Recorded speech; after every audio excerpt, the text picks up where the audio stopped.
Tayo sa Marinduque. Balikan natin ang Marinduque kung saan yung COMELEC guidelines para sa National, Local and Barm Elections sa 2025 patuloy din pinaghahandaan ng mga taga roon para sa sektor din ng kababaihan na mga taga Buwak.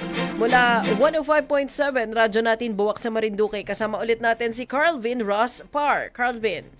Magandang umaga, Pilipinas! Sa patuloy na paghahanda para sa National, Local and Barm Elections 2025, nagsagawa ng isang mahalagang dialogo si Patrolman Edward A. Balyara, Patrol PNCO, sa sektor ng kababaihan ng Barangay Agot, Buwak, Marinduque. Ang dialogo ay nakatuon sa pagtalakay ng mga alituntunin ng COMELEC sa panahon ng National and Local Elections at Barm Election 2025. Kasama rin sa mga tinalakay ang programa ng pulis nyo at kapamilya nyo. Kasama din ang pagsasagawa ng BPATS mobilization, konsepto ng Project K5 at ang pagpapatupad ng curfew hours para sa mga minor de edad. Layunin ng dialogo na palakasin ang ugnayan sa pagitan ng pulisya at komunidad, tiyaking ligtas at protektado ang bawat mamamayan. At yan ang balita sa oras na ito. Mula dito sa 105.7 Radyo Natin FM Buwak, Marinduque, ako si Carvin Rospar nagbabalita para sa Radyo Natin Nationwide. Maraming salamat, Carl. Samantala